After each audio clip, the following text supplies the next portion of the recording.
नमस्कार dear students, आज हम एक बार फिर से आपके सामने हाजिर हैं ऑप्टिक्स की एक और नई क्लास लेकर के।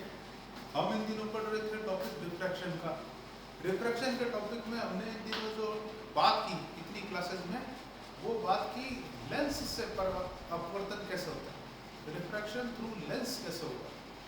एक लेंस होगा या उसकी एक सरफेस होगी या उसके अंदर जो है कॉम्बिनेशन होगा, तो इनका उपयोग कैसे किया जाता है उसके बारे में हमने बात की थी। अब आज जो हम बात करेंगे लेंस के अलावा और कहाँ से रिफ्रैक्शन हम देख सकते हैं। इनमें फेमस नाम है प्रिज्म का।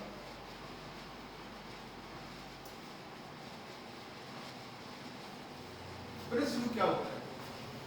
प्रिज्म सैद्धांतिक रूप से अगर अपन बात करें तो एक ऐसी आकृति है जिसमें कम से कम दो समतल सतह होगी। कम से कम दो समतल सतह होगी और ये दो समतल सतह समांतर नहीं होगी, कुछ न कुछ कोण पर झुकी हुई होगी। ये जरूरी नहीं है कि कोण जो आपका बनना है ये कोई फिक्स स्पेसिफिक हो। हमारे पास में ऐसे प्रिज्म मिलते हैं जिनके अंदर दो सतहों के साथ तीसरी सतह यहाँ पर लगानी पड़ती है, तो ये तीनों कोण 60-60 डिग्री के लेते हैं। ऐसे भी प्रिज्म मिलते हैं जिनमें दो सतह 90 डिग्री पर लगी हुई होती है और बाकी 45-45 पर, इसको पोरो प्रिज्म कहते हैं। आमतौर पर प्रिज्म जब अपन नाम लेते हैं तो लैब में इस प्रिज्म का यूज करते हैं। एक ऐसा प्रिज्म भी यूज किया जाता है जिसमें ये एक कोण तो 179 डिग्री का होता है और ये दोनों कोण आधे डिग्री के होते हैं। तो ये ऐसा प्रिज्म भी हम यहाँ पर उपयोग में लेते हैं। इसको फ्रेनेल का द्विप्रिज्म, फ्रेनेल्स बाइप्रिज्म भी कहते हैं। तो प्रिज्म जो होता है उसमें दो समतल सतह होती है जो कुछ कोण पर आपस में झुकी हुई होती है। ठीक है, prism is a combination of two plane surfaces inclined at some angle with each other. अब जो हमारे पास में प्रिज्म है, इस प्रिज्म से अपवर्तन कैसे होगा, प्रिज्म से रिफ्रैक्शन कैसे होगा।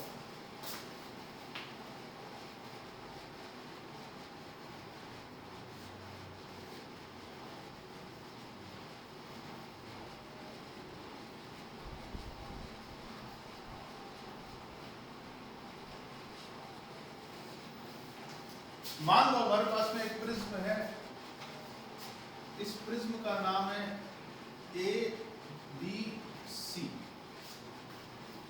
ठीक है, इसकी जो है सबसे पहले बातें यहाँ पर समझने लायक है कि इसकी परिभाषाएं क्या क्या होती है, फिर अपवर्तन की बात करेंगे।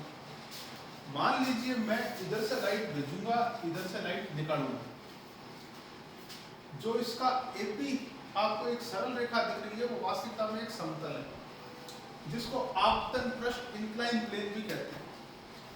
जो AC है वो उस साइड निर्गत समतल या इमर्जेंस प्लेन भी कहलाता है जहां से लाइट बाहर निकली। इन दोनों के बीच में अंदर लाइट कहीं ऐसे चली होगी, कभी यहां से यहां गई। इस किरण को आपतित किरण कहते हैं, इसको अपवर्तित किरण कहते हैं और इसको निर्गत किरण कहते हैं। इसको इंसिडेंट रे, इसको रिफ्रैक्टेड रे और इसको इमर्जेंट रे कहते हैं। रिफ्रैक्टेड रे के सामने वाला, मैं ये नहीं कह रहा समांतर, सामने वाला जो तीसरा फेस हो सकता है, वो आधा तिरछा भी हो सकता है, व्हाटएवर। ये जो तीसरा समतल है इसको कहते हैं आधार, base of prism. It is base, आधार। हालांकि प्रिज्म की मैथमेटिक्स में आधार का कोई रोल नहीं, मगर आधार बहुत इंपॉर्टेंट रोल भी प्ले करता है प्रिज्म के लिए। कैसे करता है अपन आगे जब बात करेंगे तब बताएंगे। आधार पर जो इसके दो किनारे हैं उनको हम भूल करके जो तीसरा किनारा बचेगा, मीन्स आधार के सामने वाला जो एंगल होता है, इस कोण को कहते हैं प्रिज्म कोण, एंगल ऑफ प्रिज्म। ये जो एंगल ऑफ प्रिज्म है, ये मैंने जैसे बताया आम प्रिज्म में 60 डिग्री के लगभग होता है, कुछ पोरो प्रिज्म में 90 डिग्री भी होता है, फ्रेनेल बाइप्रिज्म में 179 डिग्री का भी होता है। और अगर आप उसी प्रिज्म को घुमा दो तो पोरो प्रिज्म में ये 45 डिग्री का भी हो सकता है और फ्रेनेल बाइप्रिज्म भी आधे डिग्री का भी हो सकता है। तो ये हमारे पास में अलग अलग हम जैसा चाहे वैसा इस एंगल को ले सकते हैं। ठीक है, जो आप आमतौर पर 12वीं में लैब में प्रयोग करते हैं उनमें लगभग 60 डिग्री के जो है होता है। लगभग 60 डिग्री इसलिए बोल रहा हूँ कि कोई नासा की लैब में तो बन के आते नहीं सारे प्रिज्म, तो थोड़ा बहुत हो सकता है आधा 1 डिग्री का फर्क हो, तो 59 to 61 के बीच में एंगल ऑफ प्रिज्म आपको मिल जाता है। ठीक है, अब मान लीजिए हमारे पास में यही प्रिज्म था, मैं इसका थोड़ा सा एक बड़ा सा डायग्राम बनाने वाला हूँ।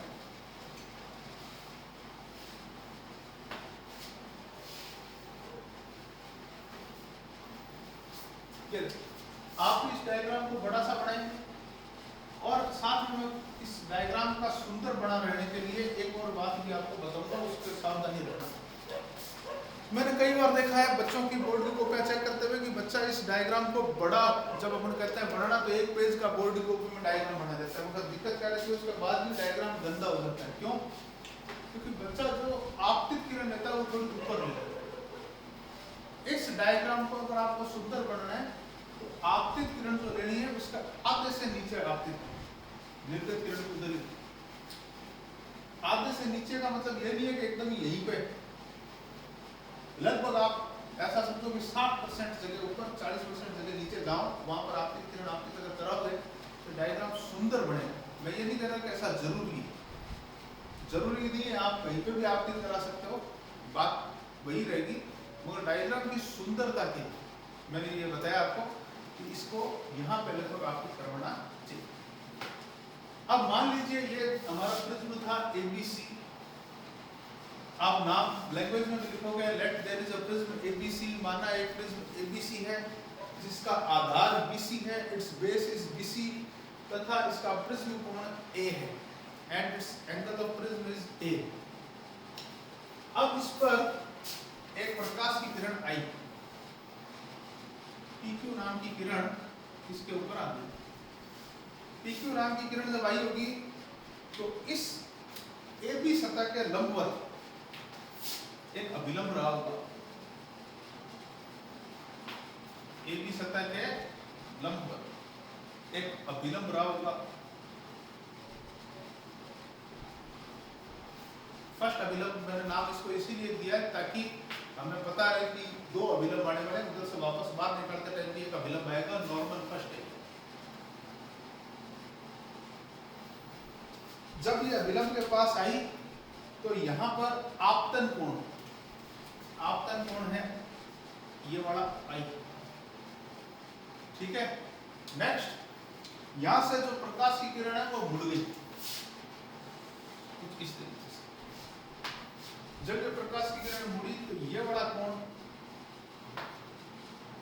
R, चूंकि यहाँ पर 2 बार अपवर्तन आने वाला है इसलिए R1। नेक्स्ट जब ये सामने की तरफ पहुंची QR किरण R बिंदु पर पहुंची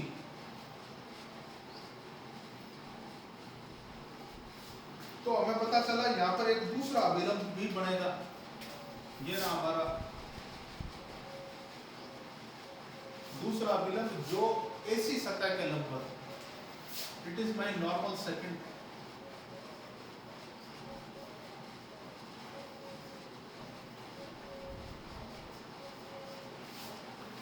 अब जब ये प्रकाश की किरण यहाँ पहुंची थी तो यहाँ का आपतन कोण जो वास्तविकता में कहलाता है अपवर्तन कोण वो है R2। यहां से R से ये किरण बाहर की तरफ निकल गई S की तरफ, तो ये जो इसने कोण बनाया इसका नाम है E। क्या क्या नाम है इनके? देखो BC का नाम है बेस ऑफ प्रिज्म, प्रिज्म का आधार। एंगल A का नाम है एंगल ऑफ प्रिज्म, प्रिज्म कोण। एंगल I का नाम है एंगल ऑफ इंसिडेंस, आपतन कोण।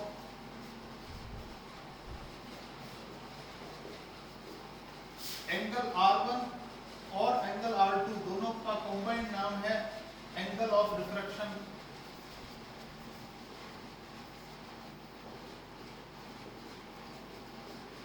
अपवर्तन कोण। एंगल ई का नाम है एंगल ऑफ इमर्जेंस।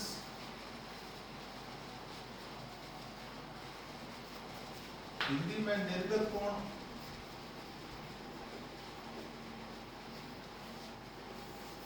इसके अलावा जो PQ थी उसका नाम था आपतित किरण।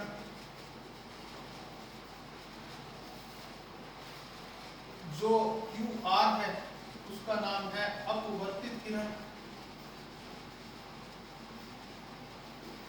और जो RS है उसका नाम है निर्गत किरण। अंग्रेजी में कहें तो इंसिडेंट रे, रिफ्रैक्टेड रे और फाइनली इमर्जेंट रे।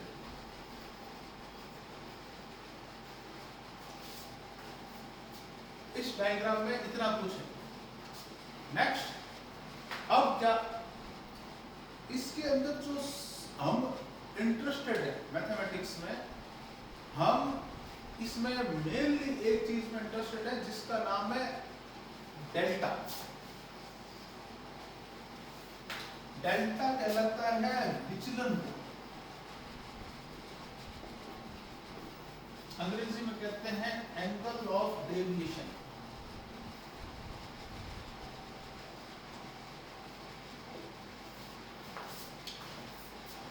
एंगल ऑफ डेविएशन की परिभाषा यह है, आपतित किरण व निर्गत किरण के बीच बना कोण विचलन कोण कहलाता है। Angle between incident ray and emergent ray is called angle of deviation. इसे ज्ञात करने के लिए आपतित किरण को आगे व निर्गत किरण को पीछे की ओर बढ़ाया जाता है। To determine it, angle incident ray is extended in forward direction and emergent ray is extended in backward direction. ये क्या काम है? ये आपतित किरण है PQ और ये RS निर्गत किरण। इनके बीच का जो कोण है वो कोण हमारा क्या है? Angle of deviation. मगर ये तो कोई कोण होना ही नहीं, तो इसको तो अपन आगे बढ़ाएंगे, इसको अपन पीछे बढ़ाएंगे, तो ये कहीं ना कहीं काटेंगे। वहां जहां काटेंगे वही हमारा क्या होगा? Angle of deviation. तो ये मैंने PQ को आगे बढ़ाया और मैंने RS को पीछे की तरफ बढ़ाया। तो जहां पर इन्होंने एक दूसरे को काटा, ये कोण है डेल्टा। सबसे महत्वपूर्ण चीज इसमें यही है, हम इसी का फॉर्मूला निकालने वाले। निकालने के लिए हमने इस बिंदु पर जहां से काट रही PQRS, यहाँ पे नाम हमने रख लिया T। बहुत सरलता से इसका फॉर्मूला निकलेगा। सिंपल एक छोटा सा काम हमें करना है। हमें यहाँ पर दो त्रिभुज दिख रहे हैं, AQR। AQR का ये कोण है A, एंगल ऑफ प्रिज्म। ये जो अंदर का कोण है इसका, देखो ये पूरा कोण था 90। रेड लाइन और इस प्रिज्म की सरफेस के बीच में 90 डिग्री का एंगल होता है। तो ये बड़ा अगर R1 तो ये बड़ा इतना, ये होगा 90 माइनस R। सिमिलरली ये R2 तो उधर बड़ा जो बचा हुआ एंगल है ये बढ़ा जाएगा 90 माइनस R2। तो ये जो त्रिभुज था हमारा AQR, हम इसके अंदर तीनों कोण 180 डिग्री करेंगे। ठीक है, यही काम हमें एक बार और करना है, क्योंकि इसमें A 90 माइनस R और 90 माइनस R2 ये तो आ गए, मगर इनमें अभी डेल्टा नहीं है। डेल्टा की एंट्री करने के लिए TQR जो त्रिभुज दिख रहा है, इस TQR के अंदर हमें फिर से जो है वो फॉर्मूला लगाना पड़ेगा। तो TQR में जब आप लगाना चाहते हो तो आपको थोड़ा सा देखना पड़ेगा, ध्यान से देखना। PQ आगे गई तो इस रेड लाइन और PQ के बीच का एंगल I था, तो सीधा विमुख कोण से ये एंगल भी I आएगा। इस I एंगल में से इतना R1 है, तो ये बचा कितना? ये वाला angle I minus R, RS को पीछे बढ़ाया, तो इस अभिलंब मतलब ग्रीन लाइन और इस निर्गत किरण के बीच में एंगल कितना है E, तो सीधा सा अभिमुख कोण सामने वाला भी ब्लू और ग्रीन के बीच का एंगल होगा E, इसमें से ये नीचे वाला R2, तो ये इतना एंगल कितना आने वाला है E माइनस R। तो अब मेरे दो त्रिभुज हैं और दोनों त्रिभुजों में मैं लगाने वाला हूँ 180 डिग्री का फॉर्मूला। तो ये देखो मैं लगाने के लिए काम शुरू करता हूँ मेरा मैथमेटिक्स शुरू करेंगे अपन। तो ये देखो त्रिभुज AQR में अंग्रेजी में हो जाएगा इन ट्रायंगल AQR। तो क्या है हमारा ट्रायंगल AQR के अंदर, हमारा पहला एंगल है A, दूसरा एंगल है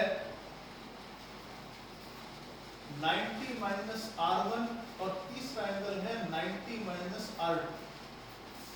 A 90 minus R1 90 minus R2, तीनों का जोड़ कितना होना चाहिए 180 डिग्री। 90 और 90 180 सामने कट गए, R1 R2 दोनों माइनस के थे सामने भेज दिए, तो A का फॉर्मूला आ गया R1 plus R2, equation number 1। ऐसा वैसा एक त्रिभुज हमारे पास में और है TQR।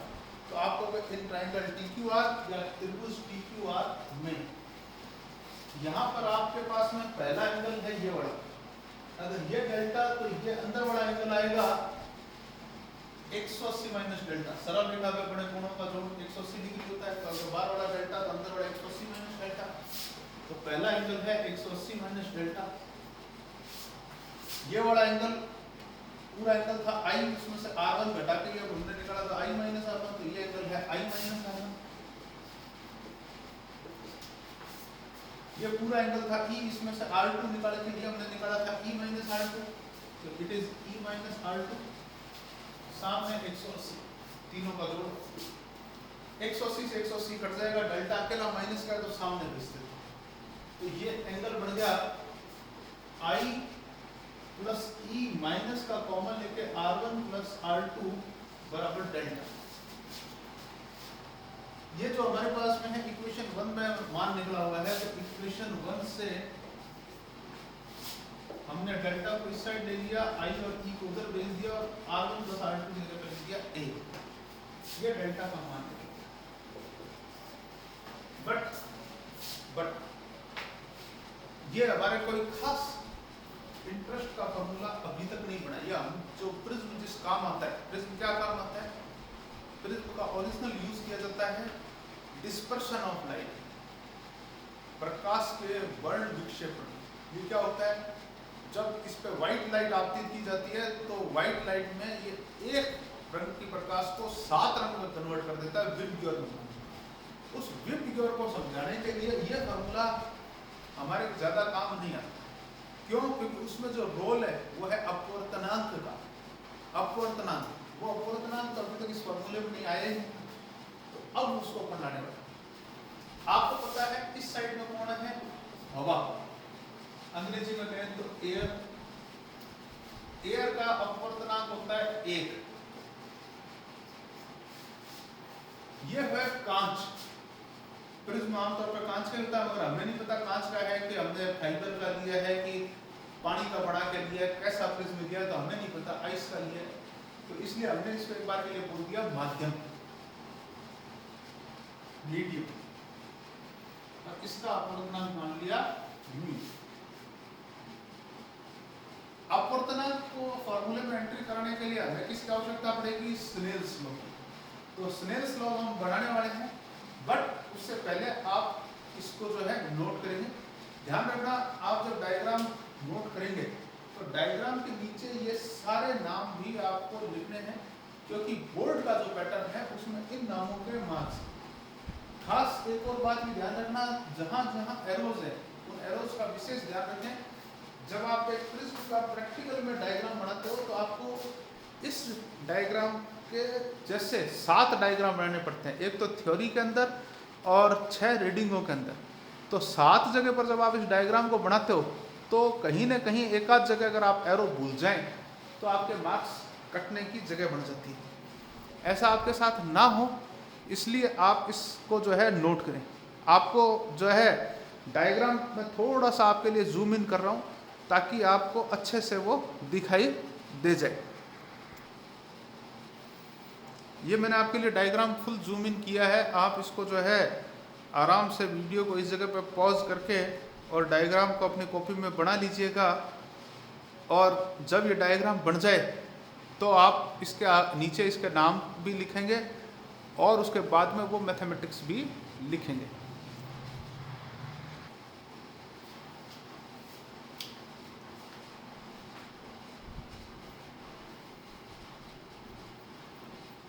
आगे की मैथमेटिक्स लिखने के लिए मुझे बोर्ड पर जगह चाहिएगी तो वो मैं जगह बना रहा हूँ। आप इसी जगह पे वीडियो को पॉज करके और अपना काम नोट कर लीजिए।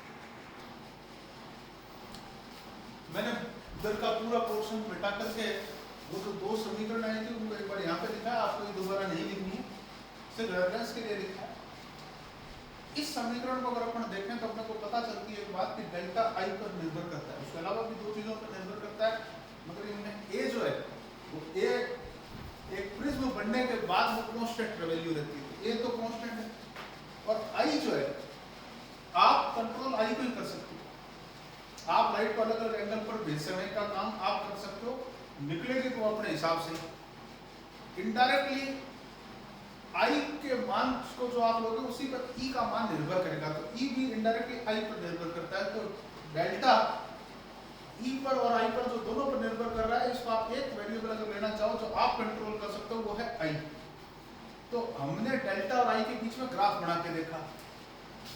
जब हमने ग्राफ बनाया डेल्टा और आई के बीच में, तो ये एक प्रायोगिक रिजल्ट है। प्रैक्टिकल में बकायदा आप इस ग्राफ को बनाते दिए, ये ग्राफ कुछ ऐसा मिला। जो ये ग्राफ ऐसा मिला तो इस ग्राफ में आई के एक स्पेसिफिक मान पर डेल्टा का मान मिनिमम होता है। इसको कहते हैं न्यूनतम विचलन कोण। ये न्यूनतम विचलन कोण कब मिलता है, इसकी बहुत प्रैक्टिकली जो है अच्छी बात है। ये तब मिलता है जब आई और ई के मान बराबर हो जाते हैं। जो हमारा आई और ई है ये दोनों जब बराबर हो जाते हैं तब ये न्यूनतम विचलन होता है। तो इसको हमारी भाषा में कहा जाता है कंडीशन ऑफ मिनिमम डेविएशन। न्यूनतम विचलन की शर्त क्या है? न्यूनतम विचलन की शर्त डेल्टा बराबर मिनिमम वैल्यू होनी चाहिए और डेल्टा बराबर मिनिमम वैल्यू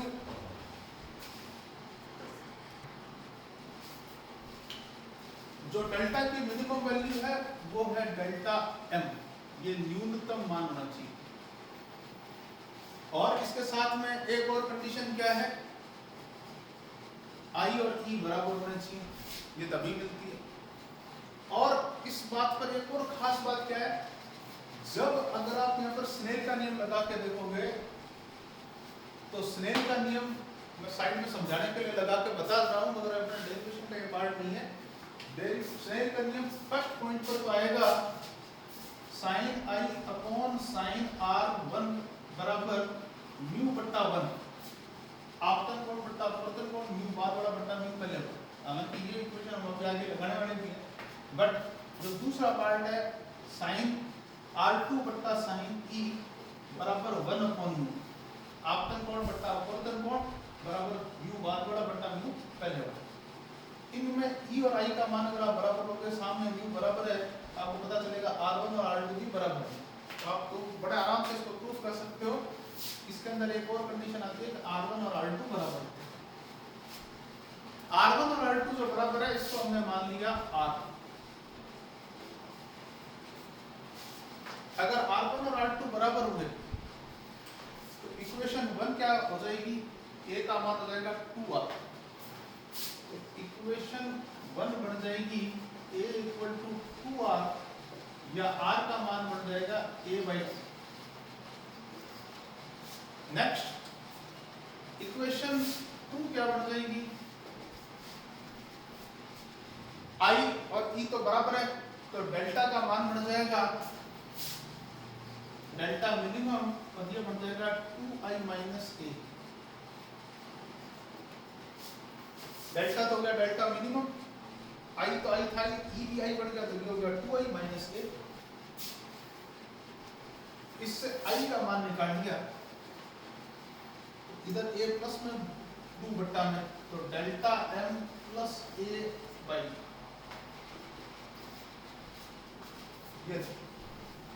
ये क्यों किया हमने कि जब हम स्नेल्स लॉ लगाएंगे तो हमें आई और आर दोनों का मान चाहिए। तो हम यहाँ पर अब अगला पार्ट जो करने वाले हैं, वो अगला पार्ट क्या करने वाले हैं, स्नेल्स लॉ लगाने वाले हैं। कहाँ लगाने वाले हैं, क्यू बिंदु, आर पे भी लगा सकते थे मगर आर पर नहीं आता, इसलिए हम यहाँ पर क्यू बिंदु पर लगाएंगे। तो हम बोलेंगे क्यू बिंदु पर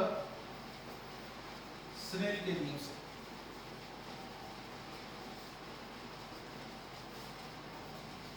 according to Snell's law at point Q, क्या आएगा पॉइंट Q पर स्नेल के लॉ से, साइन आई बट्टा साइन आर बराबर म्यू बट्टा ए। आपतन कोण बट्टा अपवर्तन कोण, अपवर्तन कोण वैसे तो वहां है R1, मगर इस इक्वेशन से R1 और R बराबर है, R म्यू बार बड़ा बट्टा म्यू पहले बड़ा। ओके, हमने यहाँ पे इक्वेशन नंबर 3 और 4 से वैल्यू रखी है आर की और आई की। तो ये फॉर्मूला आ गया साइन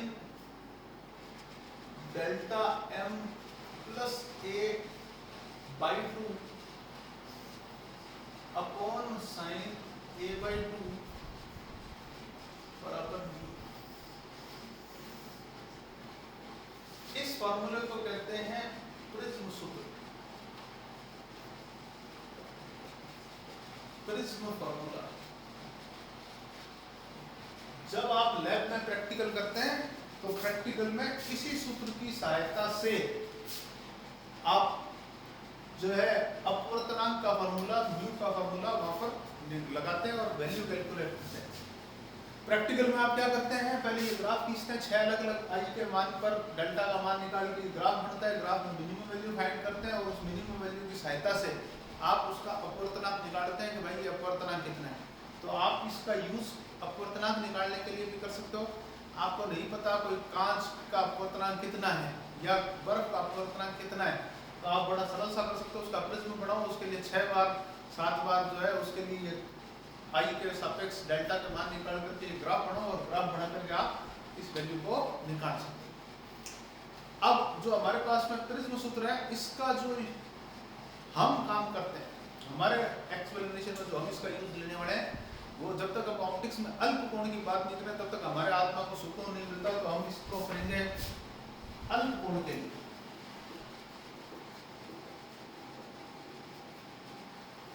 फॉर स्मॉल एंगल, अगर एंगल स्मॉल हो तो साइन थीटा लगभग थीटा हो सकता है। तो ऊपर साइन थीटा की जगह पर सिर्फ थीटा और नीचे की साइन थीटा की जगह सिर्फ थीटा रह जाएगा। तो delta m plus a by 2 बट्टा a बाई 2 बराबर म्यू हो जाएगा। मैंने कई बार देखा है बच्चा ये लाइन नहीं लिखता और साइन से साइन काट देता है, ना काटना मत, ये लिखा 2 से 2 कट जाए, क्रॉस मल्टीप्लाई करेंगे तो आपके पास में डेल्टा m प्लस a बराबर म्यू a, डेल्टा m बराबर म्यू माइनस 1 a। ये हमारी 5 नंबर, ये हमारा 6 नंबर। जो 6 नंबर है ये भी प्रिज्म सूत्र ही कहलाता है, मगर ये बड़े कोणों के लिए, छोटे कोणों के लिए, सब के लिए, ये छोटे कोणों के लिए ये प्रिज्म एंगल है, बट ये प्रिज्म फार्मूला है, but it is for small angles, ठीक है। मगर हम आम तौर पर प्रिज्म फार्मूला जब बोल रहे हैं तो इसी फार्मूले की बात कर रहे हैं। तो it is also known as prism सूत्र प्रिज्म फॉर्मूला।